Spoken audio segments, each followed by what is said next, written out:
Nikki, welcome. Hi. Nicki Taylor from Hold Onto Your Hooves in California. Yep. We are so excited to have you on again. I'm excited to talk to you today because there have been a couple things in my life, big things that you have taught me about pigs, and I'm really grateful for that. And so today I want to share with everybody out there what those things are first of all, and then you're going to kind of give us a little bit of an explanation as to why these things are important. Okay. Yeah. Sound good? Yes. Okay. Great. But before we get into it, I want to ask, how is your family and your pigs doing? No, we're good. My son's growing like a weed. I nobody told you how often you're buying new clothes for them.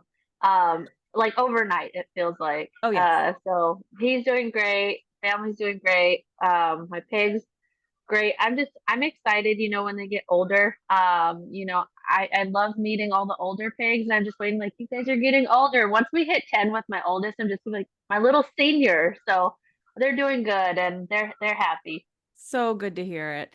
How about the pigs in California? Are all the pigs in California doing well? They are when I see them. Always happier after I see them, after the trims. Oh, yeah. Always happier when I have a cookie in my hand and not my Dremel. Oh, yes, yes.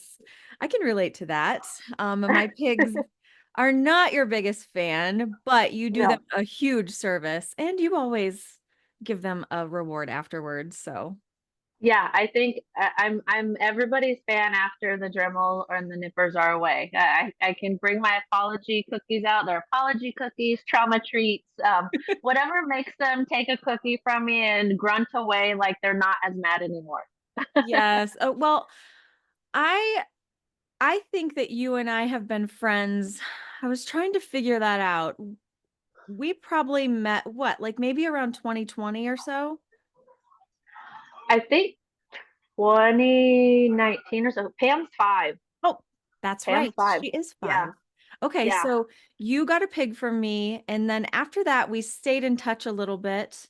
Hmm. And then you started your business. I started following you. We Yeah, started kind of watching each other's stories and becoming friends and commenting. And then a couple of years ago, something kind of amazing happened. You came yeah, all the way to Ohio yeah. to visit us. Yeah, yeah. Furthest I've been for pig trimming. And it definitely you're a very important person to me because to make that trip and make it happen, yeah, it was Absolutely. cool. It was awesome. I mean, just getting to know you and your family has just been amazing. I mean, we love you guys. You are basically family Oh, now. And the I think it was like a last minute thing. Your trip was a couple weeks away and I texted you and I said, "Hey, what if we had kind of like a hoof trimming event when you came? You could yeah, teach me how to trim yeah, and we could like a lot of these people, I don't at the time I didn't know any good hoof trimmers around here. So, yeah, well, I knew you were good. So I was like, well, let's just give this a shot. And we did, and it was so successful. Now we've had yeah. it 3 years in a row I know. and I was trying to count in my head. I'm like, no, it's been 3. Yeah, 3 years. So yeah, it's been amazing. We've met so many pigs in the area. We've had people drive as far away as from Florida to yes. come and get a hoof trim. Regularly, Regularly, regularly. yes, they've come, I think, the last 2 years. Yeah, Yes, yeah. so incredible, and I think we've had people from Pennsylvania all over the place, so Yeah, yeah, and I remember Stosh and Vito. They made their trip. Are they New York? Or, I think Christine with Stosh and Vito. I think they're in Pennsylvania, Okay, on the okay, other but, like, on the eastern side of Pennsylvania, so it was a long okay. trip. Yeah, yeah. So Yeah, it's super flattering because I'm like, oh, you guys really like me and you're willing to make this drive. So that's always like a really good mhm. feeling. Yeah, absolutely. So, on these visits, you've stayed for, like, a long weekend, those 3 Hmm. times, and so when you're here, oh, we're talking all things pigs, right? Yeah, We talk pigs almost continuously. Yeah. Your pigs, my pigs, experiences with other people's pigs, all kinds of things. So I want to Yeah. share some of the things that you've taught me that has really kind of, I mean, it's helped me, first of all, but it's kind of opened my eyes to a couple things too. Yeah. So honestly, I can't thank you enough for all that you've taught me. Um, Oh. the first thing that this is really important, and I had no clue, which I fortunately never had this done on my male pigs, but it's important that people know this, that male pigs you don't trim the top tusk. Yeah, so that one in the pig community or amongst pig trimmers can be highly debatable. I'll say from my experience, you don't trim them because I've seen people who have trimmed the tops, and I go to pigs that they're it's their teeth. We still like people call them tusks. They look like tusks, but it's their teeth. So I've seen people who've had that trimmed on their males, and those teeth are dead. The pig has a hard time drinking cold water, warm water. It's irritated because they have opened up to the nerves of that too. And I've seen it on countless pigs, dozens throughout California. So it's always been my thing to say no. If there's a true concern about your pig, like either it's too sharp or it's impeding with his top cheek, take them to the vet for that. As much as we don't like sedation, that's where it's important because it's causing a day-to-day issue. Because I've seen so many people go, when I show up as they're a first time client, those teeth are dead, and I go, who came before me? Oh, well, they did it all the time. Well, these teeth are black. These teeth, do they have a hard time eating? Yeah, when they drink water, they're swaying their head side to side. And I have a client who she can roll antibiotics from one end of her kitchen to the next because the pig has dead top teeth that cause pain that he'll be on until the end of his life because of the damage done to him. So for me, I don't do it. I could tell you I've done it twice, and I had the person going, are you absolutely sure? I am only comfortable taking off this amount and I will do no further. Just because I've seen it, and I don't want to hurt your pig, and I know you wouldn't want to hurt your pig. And if you think it's a problem, that is when you involve a vet, because at the end of the day, I'm not going to do something it could cause them permanent damage. So the reason that it's dangerous is because is it a They have nerve? nerves. Yeah, they Is it have nerves in those top teeth. And you never know where it's at. Same as just in comparison to the hoof, the lamina. Every pig is different. One could have a really long lamina or really short, and you never know. You go, it's not worth the guessing. It's absolutely not worth the guessing to cause discomfort or pain for the rest of their life. Mhm. And seeing so many pigs with dead teeth on top, and some are lucky that they just die and they show no signs of discomfort, and others pain every single day and medication for the rest of their lives. And I go, that's why I will not do it. I have like taken my Dremel and smoothed the edges when they're sharp because they've nicked me a couple times, and it's not just the bottom. So I've rounded them, but I have never taken off so much to where I would ever feel uncomfortable to hurt a male pig. Okay. So again, the key takeaway is here, all pigs are different. Yes. Those nerves grow up into the tooth and you don't know where they end. Hmm. So you can't just lop it off, above the lip line or whatever, Yeah. because you could hit that. Yeah. So if someone does need it done, they can take them to the vet. The vet can do like an x-ray or something. Yeah, X-ray, ultra, whatever it is.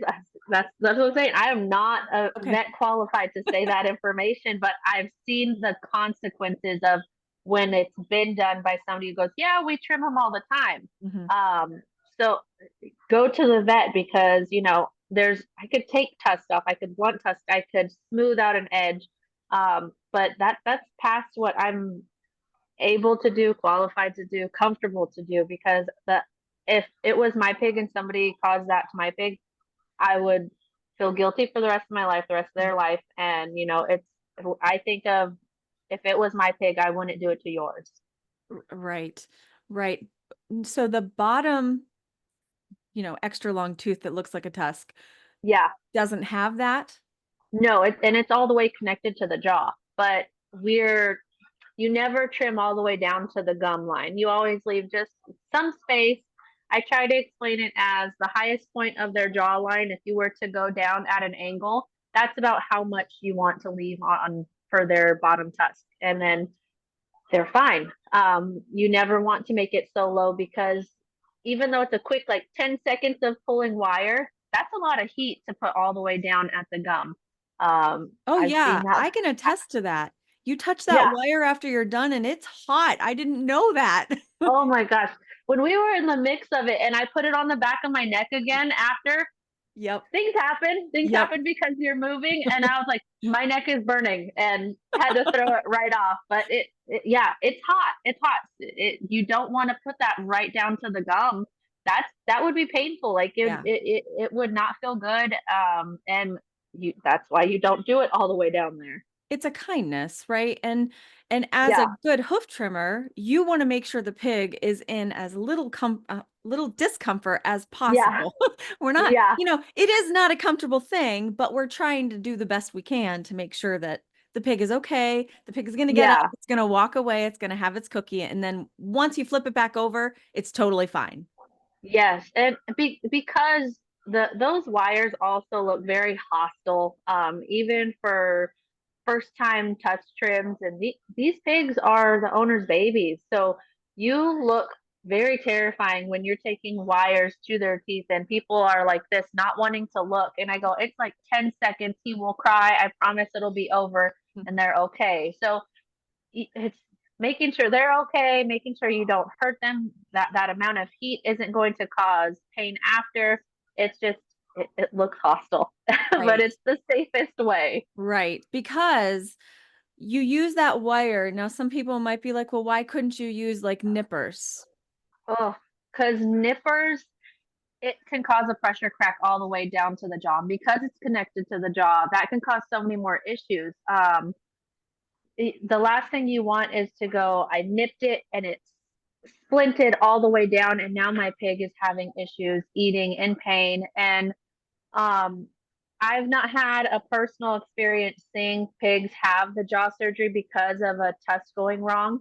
But being a part of the pig community, all the social medias where you follow these pigs and you follow them for so long that they go, they had surgery. I could tell you a handful of times that I've seen these pigs did not survive it because it was so invasive. And the ones that did survive it, they were in pain for months. And it's just, it's not worth that risk to go. Nippers would take 2 seconds, but Mhm. the damage could also be lifelong or fatal. So it's safest not to do it. The wire saw, as aggressive as that looks too, it's the safest. Mm-hmm. The nippers, they're putting too much pressure Mm-hmm. on one spot, which can then could it splinter it? Yes.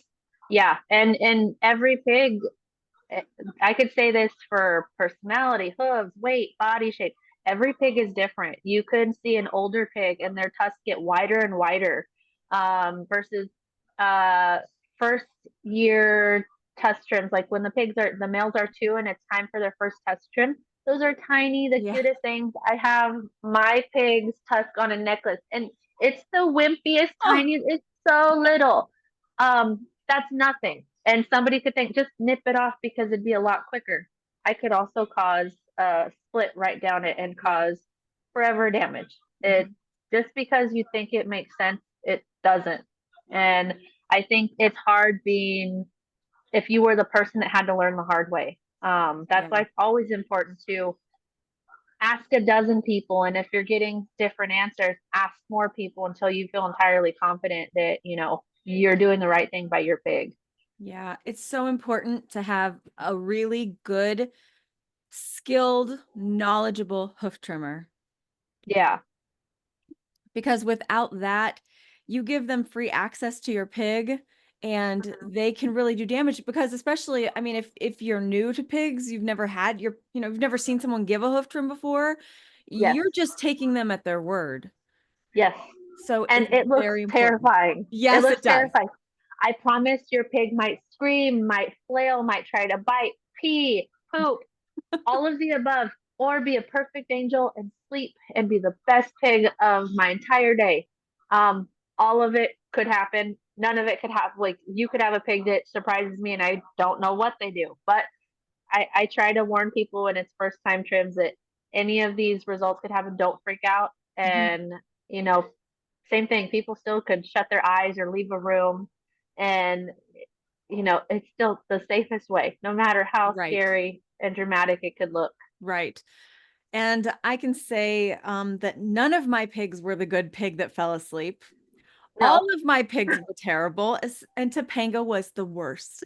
yes, it's your baby. It's always your baby. They will not cooperate. Yep, she was the worst. But I was glad that when it was over, she took the cookie and walked away.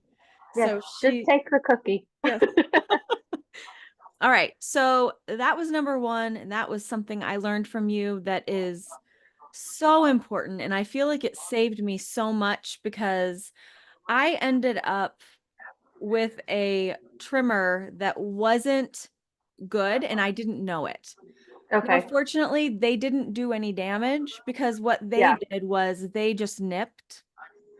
Yeah. There was no Dremel work or anything. Now, I never had tusks nipped.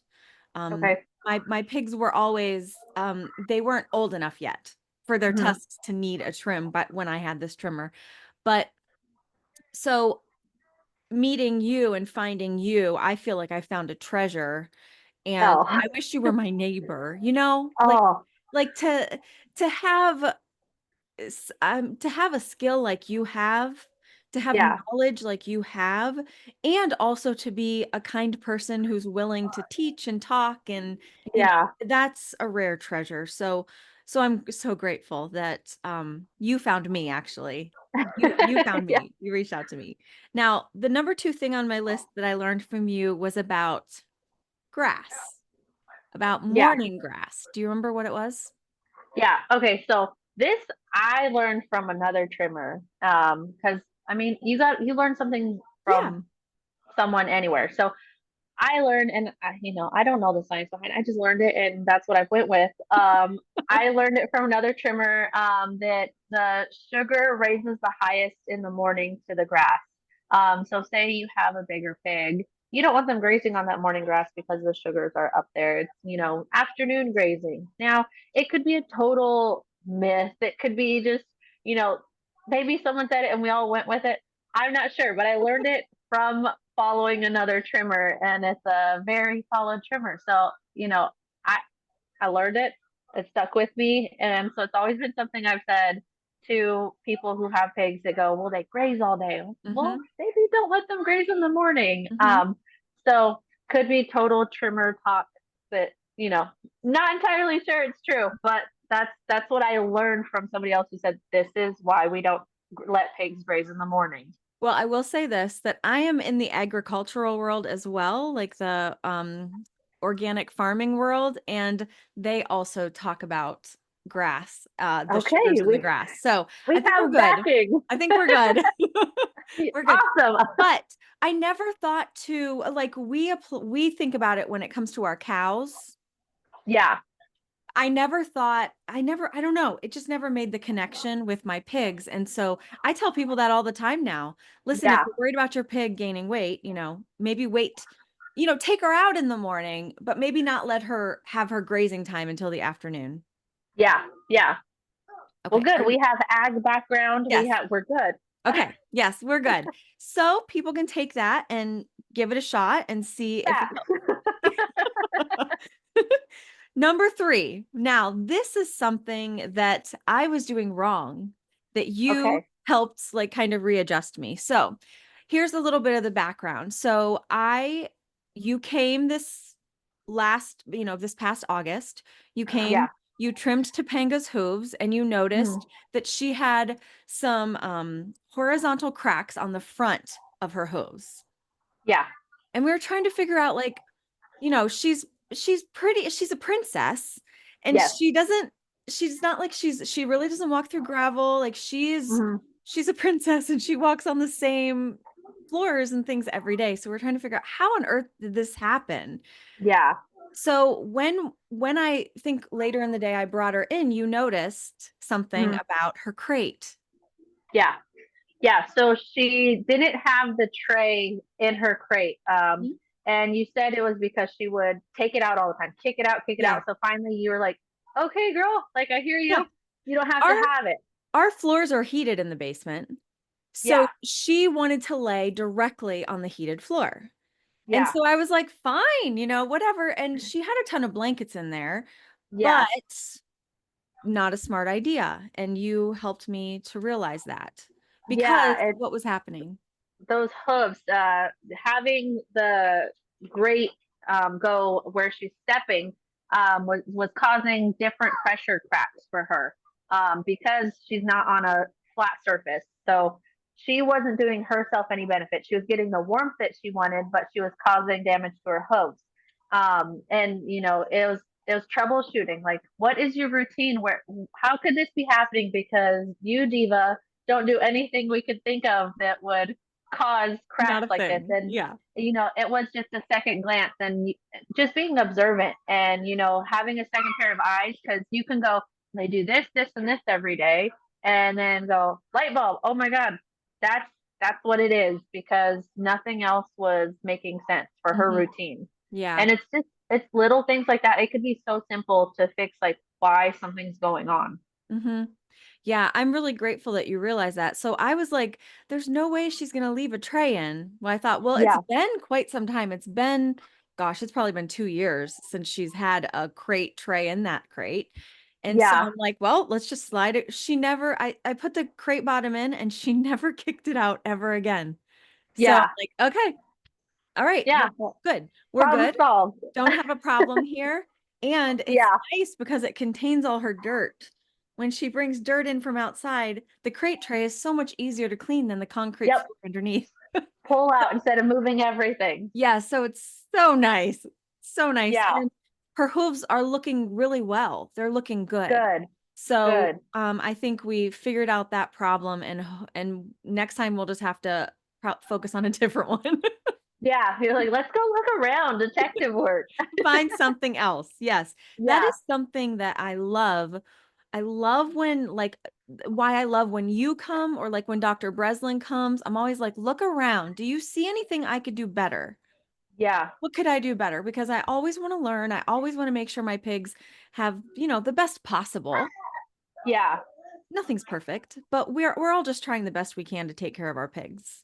Yeah. I have to learn as I go, having four pigs, different personalities, who lays around more often, who needs more hoof trims than the other, who's going to be mad at me more often because you napped around, princess. You need a hoof trim again. So, it's just being observant of those things. And, I myself, have to be responsible for that too. And even when I have hoof appointments, I have to make that little bit of time. If I have a background of, I get your hoof pictures, I get a full size picture of your pig so I know what I'm dealing with.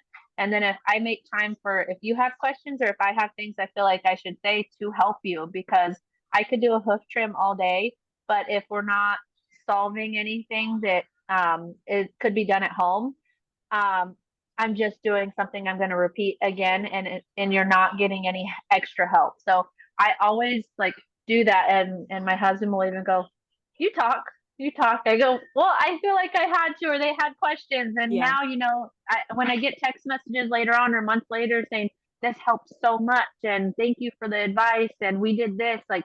When they come up with ideas too, like I learn, because then I have something to take away that, well, we didn't notice this and it could be a problem for other pigs. So it's always good to be observant in Mhm. that aspect of having pigs.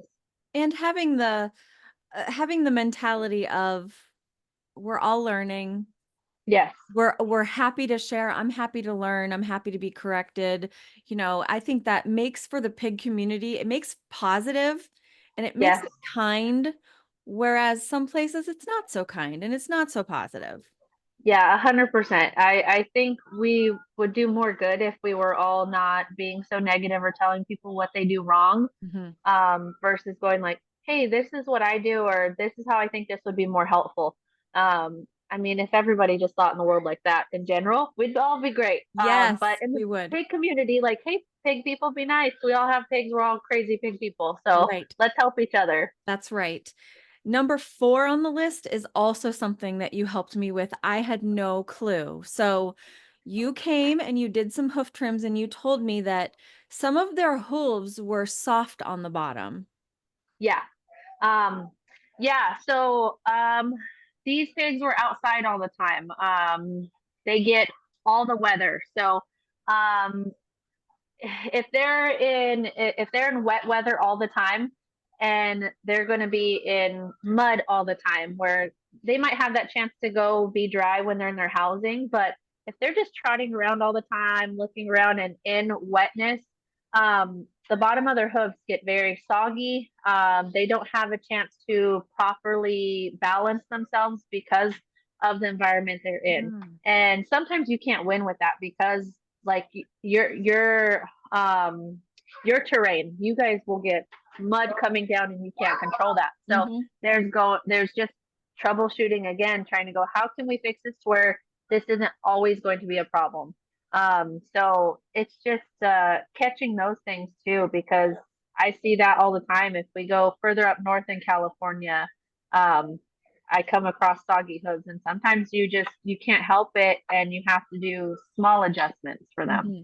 Yeah. So our spaces are, they're not muddy, but we live on a, just so people out there understand, we live on a hill. Yes. So, so rain from, we call it the mountain behind our house. So we get a lot of moisture that comes down off the mountain on in, and our pigs are lined up. Gosh, Yeah, where they like, get all, it's just they're always getting it yes, there unless you built moisture. a wall. Yes. And so they're always getting the moisture and they're always getting moisture and mud from the pen above them Yes. because it, it goes downhill. So what we try to keep up with it with straw, and we're Yes. always putting fresh straw in, but straw doesn't really absorb, it still gets wet. Yeah. So what was happening was our pen beds were very thick with straw that was wet and moist, not wet, Yeah. but it was moist. And so it was doing an okay job, but not a great job of keeping their Yeah. hooves dry. Yeah. So this is a work in progress. We've tried a couple things. The one of the things that we had our stalls cleaned out. We cleaned out Yeah. all the straw, and but then it was just straight mud. Yep. So we threw in a couple more bales of straw to just kind of keep it, and we tried putting down some patio stones so that Hmm. it would be up off the straw. They rooted them I everywhere. was gonna say there's no way they didn't mess with those knowing Yep, them. they messed with them. They rooted them everywhere. So we're still brainstorming and trying to come up with ways to keep, and also what we did was we have two areas that get the wettest. And so right now we don't have anybody in there. We moved everybody Yeah. out. So, it's always a work in progress. Yeah. You're basically troubleshooting every situation with the pigs. Hmm. Yeah. They keep So, you on your toes. yes. So, did you tell me that like when their hooves are soft like that, it can cause like a yeast infection? Thrush. Or Thrush. thrush, okay, which is the Yeah. same thing. Thrush is yeast. Yeah. So thrush, okay, yes. So talk about that. Yeah, so it could be very minor. I've never come across like serious thrush. Hold on, David, could you gotta he's too hyper. Okay, yeah, yeah, thrush. I've come across thrush where it's if you're taking the hoof pick to try to clean the bottom of the hoofs, so you're not taking the Dremel and having just dirt kick up to your face Hmm. too. Because I'm a mouth breather, I don't need dirt and hoof dust. You could be picking at a muddy hoof and then you're picking more, and it almost looks like the hoof is peeling away just in little crumble pieces. And it could be a minor layer of thrush. Now, if that gets so serious where they're constantly in that, it could get invasive and go and attack the inner hoof. and make a pig lame. I've never seen it. I've I've seen it amongst other trimmers who've come across it. But sometimes I never come across like what was the solution? Did they get better? What, do they need constant care? What happened? That's always hard as the follow up. Did you get an update, or you know how to go about it if it did happen to come across again to another pig or that same pig? So I've come across like minor thrush where I'm peeling away just little bits of the hoof. But it's always just been because it might have been a little bit wet and the pigs walk in it daily. So I've only ever seen it very minor. Okay. Okay. I would think that some of these horrible hoarding cases where they're in, knee deep mud, I think that, I mean, that makes me think those pigs probably have some major hoof issues. Yeah, yeah. Personally, when I came across one pig that was shoulder deep in mud, feces, and urine, when it came time to trim the hoof was so soggy. It's almost comparable to if you swam in the pool for hours and you come out and your skin is just super soaked and I don't know how to describe it. The very just vulnerable. If I got a paper cut Oh yeah. coming straight out of the pool, it is going to be way worse off than when I wasn't swimming. It would have been just a little nick, but it could be so much worse. When I've seen pigs who are in mud like that constantly, there could be so much more damage. Like the hoof could bruise way more because it's just so malleable. You Right. could just bend it any which way. So it's not doing them any favors to walk on. Um, I've only seen that a few times and it's been terrible. And you go, I trimmed them where they need to be, but I did no favors. Oh my gosh, my dog is having an accident. Oh, of course. Of course he is, because You have that, David. tag There you you're go. it, David. Your Yeah. turn. Oh my goodness. The editing. Oh yeah, don't worry about it. It'll It'll be be great. good. Um, yeah, so when pigs are in super wet environments, it changes everything to their joints. It changes everything to their hooves and how they walk. But it just are you in a good enough environment to where you could change that and fix the issue too? How sad. David, can you make him stop jumping too? Just cover that up and the kid. Get the kid. That too. This is great. You're being so helpful, David. Thank you so much. Autumn says thank you.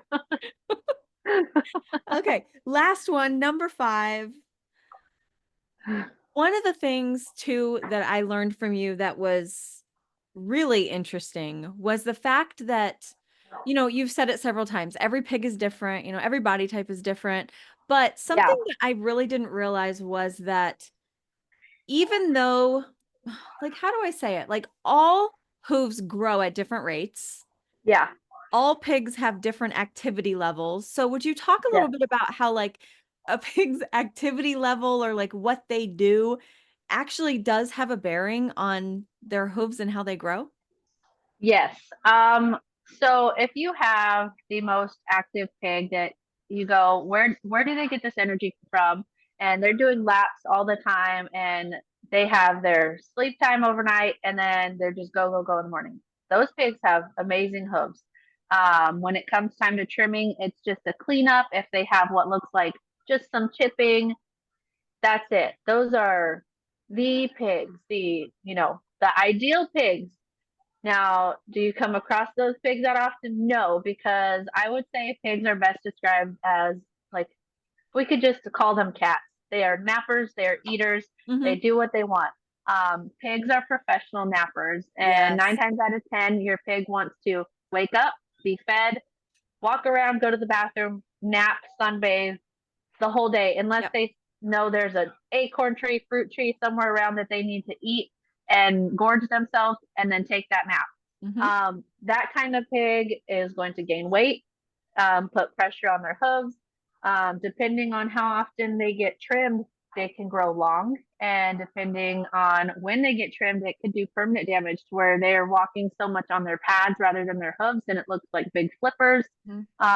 Sometimes it's reversible, or sometimes the damage has been done that that's how they walk permanently. Um, but activity level is everything. If you have a pig who's not that active, that primarily chooses to nap, their hooves could be funky. That they don't walk on uh 50-50 hard surface, soft surface. Environment, activity level, all go hand in hand on how the hoofs are going to look at the end of the day. Or if you have an inside pig is not going to get the type of walking or tread they need to maintain their hooves, and they could be funky. So it's just you have to consider everything you do and why their hooves look the way they look. Now, very rarely it's going to be genetics where you go, they were born that way, always funky, always flipped, always sideways. But it's activity level too at the end of the day. Like, what are they doing? Because if they're not, that's why their hooves look the way they look. Mhm. I was so surprised how many of my pigs just needed kind of a little shaping, just a little Yeah, bit. yeah, yeah. Pat on the back. Pat on Yeah. the back. They're moving, man. They're Yeah, moving. They're yeah, always walking, especially my boars. I mean, they pace that fence line like it's their job, you know. yeah, They're yeah. chasing the Oh, except when girls. they saw me, the hot panting, Oh the like, yeah. don't you come in my pen, lady. Oh Um, yeah. yeah, an active pig is essentially always going to be a happier pig. I think the mistake people make, and it could be out of ignorance, or it could be because, you know, if I feed them a treat, it makes them happy. If I feed them this, it makes them happy. Or out of ignorance, where they go, well, we just fed them whatever and this amount, or when we bought them or got them, they were eating dog food, or they loved cupcakes growing up and we gave them gummy worms, or the kids always gave them snacks. It could be ignorance, accident, mistakes, not knowing enough. But their diet, activity level, and everything go hand in hand how a pig is going to be at the end of the day, hoof wise, health wise, even um, attitude wise. If you have a really fat pig that can't see and can't walk well, there's a reason for it, and you know you have to make those changes. But activity level does absolutely go hand in hand with how a pig's hooves do look at the end of the day. Hmm. Yeah. Very cool. Thank you so much for sharing all of those things with Yeah. me and then for sharing them with everybody out there. Um, I always appreciate when you take the time to do Oh this with yeah, me. it's You've always done it fun. several times. So thank you. Yeah, Thank frequent you so flyer. much.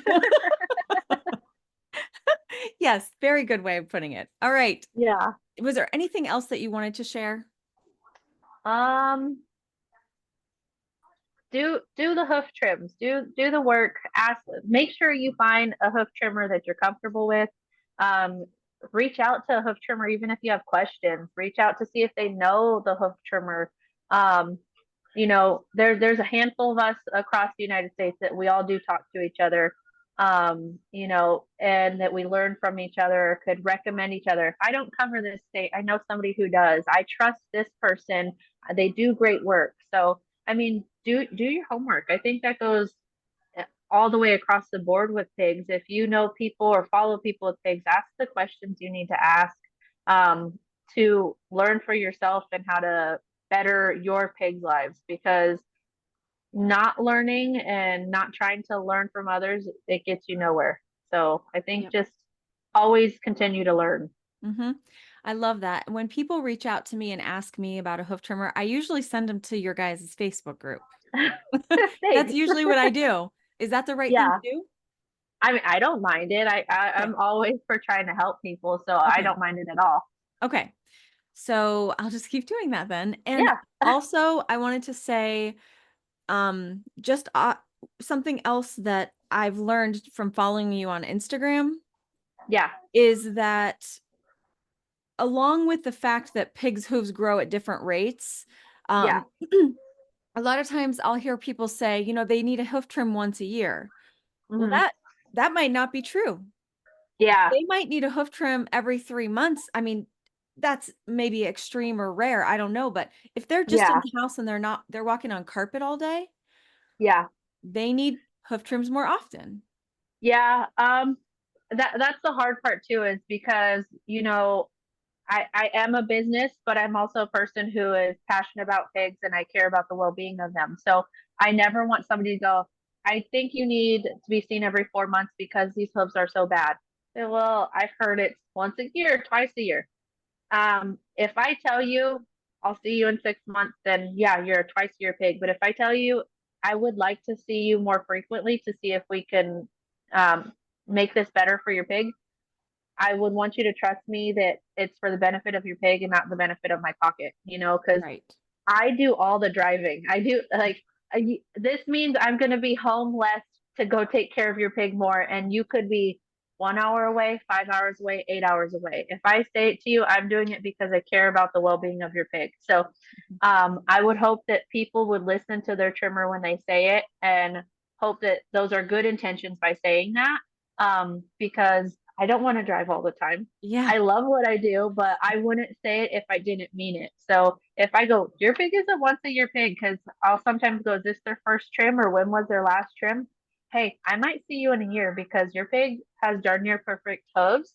Or go, I think we should try the twice a year, because I think they would need it. I say twice a year is always like giving that little haircut trim. It's to maintain what we did the first time. So unless I say something to you, try to just keep with the twice a year because that benefits them. But just know that, if it's your trimmer, that they're coming from a place of compassion for the well-being of the pig and not, their pocket. And for Right. me, I'd say it's because I love what I do. Because it's not the driving. You want me to come back in 3 months? That was a long drive. Yeah. Yeah, you guys cover all We of cover California? I wouldn't say all, just a Okay. lot. So we're pretty central California. So we travel as far as 8 hours up north and 6 hours down south from Bakersfield. Now I never want to steer anybody the wrong way and go, I would drive that much further. It has to make sense for me because, my brain tells me, yes, I want to help your pig, but it has to make it make sense for all the driving we do. Right. Absolutely. That just makes sense, honestly. Yeah, So, yeah. just one more time, tell us the name of your business, how people can find you, and I'll put the links below also. Okay, yeah, I'm Nicki Taylor. I run Hold Onto Your Hooves in California. We cover as much as we can. Feel free to always follow my social media pages. It's Hold Onto Your Hooves, and you could always reach out, and we'll help you any way we can. And even for people out there who don't live in California, it's still worth it to follow Nikki's business page because Yeah, she teaches so much about all kinds of things. All kinds yeah, of things, hoof related, pig related. You share a lot of your trims yeah, on there. yeah, So it's really interesting to watch those and to see the difference in the hooves, to yeah, see, pigs who have needed a hoof trim for years, they finally get yes. one, and how much better they're walking and how much better they feel. So it's well worth it. Yeah, those trims when I post them, I always like to have a good story, like because some of those trims make my day because I leave knowing the pig is feeling so much better. So like I share all those posts like out of love because it's Mhm. amazing how those pigs feel afterwards. Yeah, it's incredible. Thank you. Thank you for Yeah, being thank here and for you. being willing to share all these things with us. Oh, thank you for having me.